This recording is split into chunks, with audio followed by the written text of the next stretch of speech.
ดวงตาสิงห์คำไซและข้าพเจ้าเองซื้อนางทิพย์พรเทพศรีพรข้าพเจ้านางพรพิมพ์พิมพ์มาสอนมื้อนี้พวกเฮาสิมาแนะนำ3สถานที่ท่องเที่ยวที่น่าเที่ยวในนครไกรสอนพรหมวิหารแขวงสวรรณเขต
ด้วย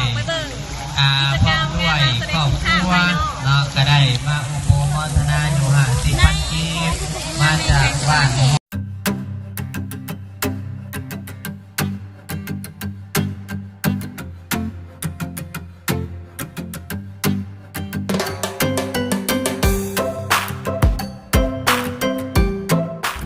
บูธทำอีทเนาะเฮาสิพามาเบิ่ง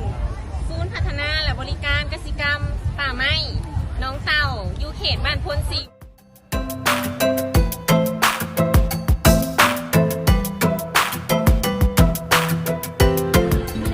ทั้งหมด57เฮกตาร์เป็นโครงการร่วมมือระหว่างลาวกับไทยและการในศูนย์ของเรามีอยู่7หน่วยงานก็คือป่าไม้หน่วยงานป่าไม้หน่วยงานเลี้ยงสัตว์หน่วยงานประมงหน่วยงานชลประทานหน่วยงานนาเขาหน่วยงานการที่ดินที่ว่าเพิ่นได้ปลูกอยู่ในศูนย์นั่นน่ะ นี่จะเป็นของพอดอเป็นถั่วผ้าเป็นถั่วผ้าแต่ไม่เป็นตะกร้าเรียไว้เพื่อนิขายกับเอาไว้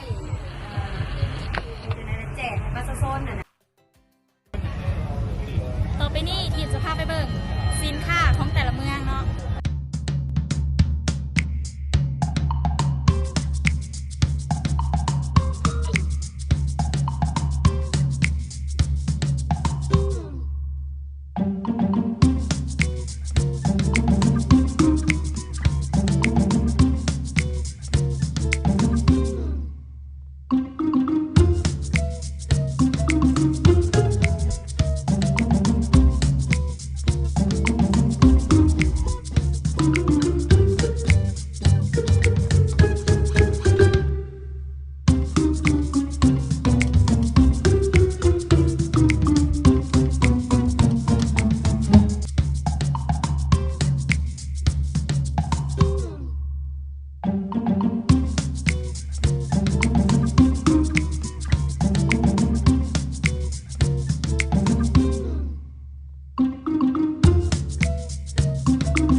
เนาะสร้างขึ้นในปี 2004 เนาะจะมีบรรยากาศการนั่งการดื่มการรับประทานอาหารเนาะจะมีตามขับปุ่นด้วยต่างๆจะมีหางขาหลายๆอย่างเนาะอันนี้ก็จะเป็นหางขานี่ก็จะเป็นผู้มาเที่ยวชมเนาะบรรยากาศอย่างภูเขา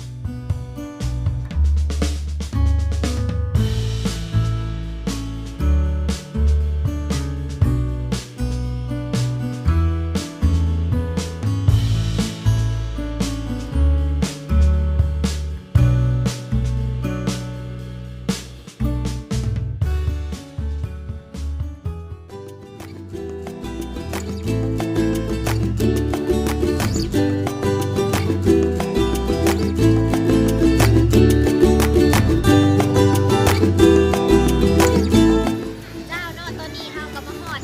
ตลาดสวนกลางคืนเนาะแต่ว่าเฮาจะมาฮอดก่อนจะเว้นเนี่ยเฮาจะพาไปเบิ่งบรรยากาศเนาะว่ามันสิคักปานใด